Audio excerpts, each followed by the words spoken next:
น้องบ่มีกับข้าวเลยในตู้เย็นบ่มีผักมีหยังเลย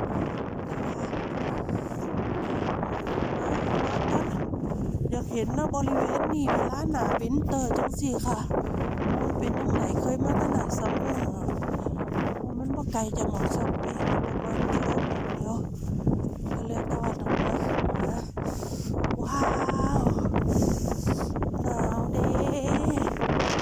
นี่ก็บ่ทันได้เป็น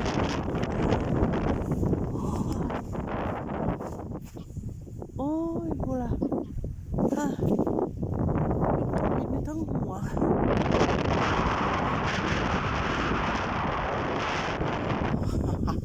ทายซ้ำผีบ้าแล้วข่อยมือนี่โอ้ยขออภัยอาจจะใส่บ่ได้ก็ได้คลิปนี่ว้าวว้าวว้าวว้าว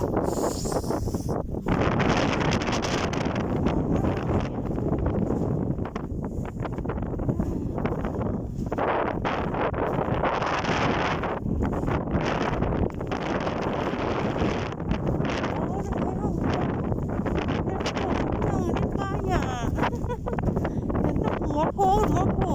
นึง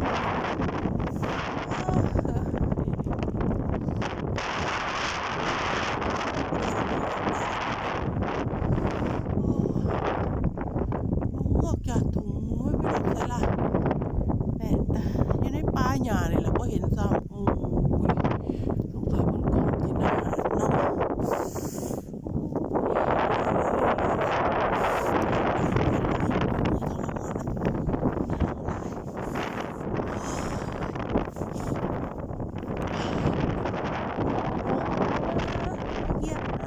มาเยี่ยมมุเจ้าแอบอยู่ในป่าหญ้าเนี่ยจ้ะพี่น้อง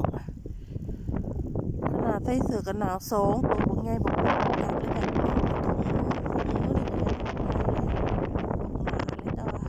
ยังเย็นเข้าไปในถึงนิ้วกระดูกเขาล่ะ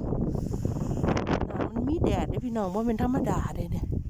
มีแดดเดี๋ยวบ่ได้ซอยเลยแดดเย็นเด้อแดดเย็น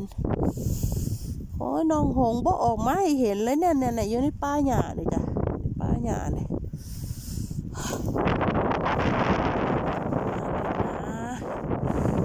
ออกมาบ่